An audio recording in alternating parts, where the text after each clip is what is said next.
पहिलाच दिवस आहे आज शाळेचा, लगेच फिरायला जायचंय? फिरायला नाही बाबा, आज दुपारी आपण एकत्र मिळून जेवायला जायचं. ठीक आहे, जाऊ जेवायला. कुठल्या हॉटेलमध्ये जायचं जेवायला? हॉटेलमध्ये नाही बाबा, माझ्या एका खूप चांगल्या फ्रेंडने त्याच्या घरी जेवायला बोलवले आपल्या दोघांना. अगं एकच दिवस झाला ना शाळेला, लगेच खूप चांगला फ्रेंड बनलाय तुझा. कोण आहे तो? अबीर, मस्ती नाहीये करायची शाळेत. गुड बॉय आहेस ना तू? हो. टीचरचं सगळं ऐकायचं. आई, तुला एक गोष्ट सांगायची विसरूनच गेलो असतो बघ मी. वाटलेलंच मला.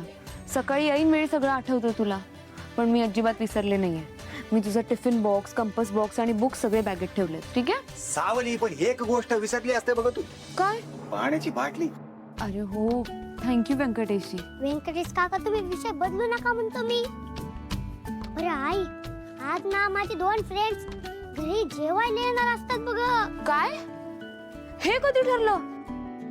आणि तू मला का नाही सांगितलं सबीर? अगं आई, तू काल पराठा आणि भाजी दिली होती ना ग डब्यात, ते बघून माझ्या मित्रांनी त्याच्यावर तावच मारला असतो ना ग. त्यामुळे मला काहीच खायला मिळालं नसतं. आणि माझ्या मित्रांनी तुझ्या जेवणाचं खूप म्हणजे खूप कौतुक केलं असतं बघ. ते म्हणले असतात, तुझ्या आईच्या हाताला चांगली चव असते बघ. मी म्हणलं, अरे इतर काहीच नसतं. माझ्या आईच्या हाताची गरमागरम पुरणपोळी खाल्ली ना, तुम्ही तर गातच होत असतात. अरे पण अगं आई, तेच माझ्या मागे लागले असतात बघ. आईला पुरणपोळी करायला सांग, आईला पुरणपोळी करायला सांग. म्हणून मी म्हणलं, ठीक आहे, या जेवायला. आणि आई, तूच म्हणतेस ना, अतिथी देवो भव. मग घरात येणाऱ्या पाहुण्यांना मी कसं नाही म्हणणार? अरे बाबा, तो नवीन फ्रेंड नाहीये. मागच्या वर्षी तोच माझा फ्रेंड होता आणि आता पण माझ्या स्कूल मध्ये आलाय. त्याने आपल्याला इतकं प्रेमानं बोलवलंय, मग तुला तिथे यावं लागणारच. ठीक आहे, मी येईन. शाळा सुटल्यावर तुला पिक करेन आणि त्या मित्राच्या घरी सोडेन. तू जेवून ये. असं कसं बाबा? त्याने आपल्या दोघांना बोलवलंय ना, तुला तिथे जेवावं लागेल. अगं ना ओळख ना पाळख, मी कसं जेवणार त्यांच्या घरी? असं नको करायला. तू जा, तू जेव. तुझा मित्र आहे ना, तू जेवून ये. बर, तू बघतोस तसं. तू मला तिथे फक्त सोडायला यायचंस. येतो सोडायला. आता निघूया, चल. नाही तर बस निघेल. ती बस काय सारंग मेंढरायची नाहीये. बाबा, एकदा तू तिथे पोचलास ना की तुला जेवावंच लागेल, नाही म्हणताच येणार नाही. आई, प्लीज कर ना ग स्वयंपाक. गरमागरम पुरणपोळी, कटाची आमटी, गुलाबजामुन. तोंडाला पाणीच सुटलं असतं. अरे पण एवढं सगळं करायचं म्हणजे? सावली, तू कशाला टेन्शन घेते म्हणतो मी असतो मदतीला तुला.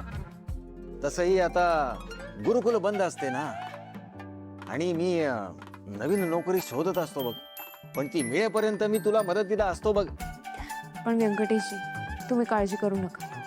बाबा गेलेत ना कोर्टात, ते गुरुकुलाचं सगळं सॉर्ट करूनच येतील. देव करो तू म्हणते तसंच हो. तुम्ही दोघे जण विषय बदलू नका म्हणतो मी. आई, प्लीज कर ना ग स्वयंपाक, नाहीतर माझे मित्र काय करतील? भूक भूक म्हणून तळमळतील, रस्त्यावर झोपतील. ए गप रे, किती मस्का मारतोस. ठीक आहे, मी करते पुरणपोळ्या. थँक्यू आई, आय लव्ह यू. व्यंकटेश काका, चला लवकर. आईचा विचार बदलायच्या आधी चला चला चला चला. अरे चला. आगाऊ. बाय. कारण कितीही झालं तरी शेवटी तिचे आणि माझे जुने ऋणानुबंध आहेतच ना. त्यामुळे मीडिया तिला शोधणारच. आणि जर ती खरंच जिवंत असेल तर जे काम आपण 8 वर्षापूर्वी अपूर्ण ठेवलंय ते आपण मिळून कायमचं संपवून टाकायचं. क्या बात है. तुला सांगू शकत नाही मी. माझ्या जीवात जीव आलाय हे ऐकून की 8 वर्षापूर्वी जशी खंबीरपणे माझ्या पाठीमागे उभी होतीस, तशीच आज माझ्या पाठीशी उभी आहेस. कमाल. ठेवू फोन. बाय. काय? आईने तुम्हाला लगेच खाली बोलवलंय, काहीतरी महत्वाचं काम आहे. संपेल आता सगळं सगळं संपेल. तिचे फ्रेंड्स कुठे आहेत? आई इकडे बघ म्हणतो मी.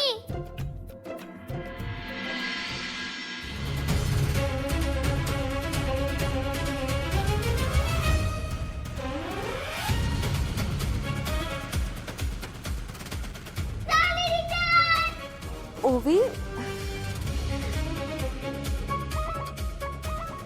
अबीर, तू म्हणालेलास तुझे फ्रेंड्स येणार आहेत ना? मग बरोबर बोललो असतो ना ग मी. ते माझे बेस्ट फ्रेंड असतात, ते माझे सुपर हिरो आणि मी त्यांचा कोण? पाव किलो. बरोबर.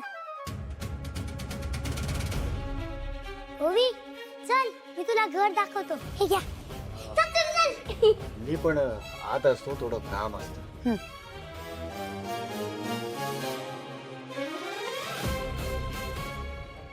मी मी मी आलेलो नाही इथे. ओवी मला घेऊन आली. बाहेरच मला ती बोलली की अबीरच्या घरी जेवायला जायचंय. नाहीतर मलाही अबीरने असं सांगितलं की त्याचे फ्रेंड्स येणार आहेत म्हणून.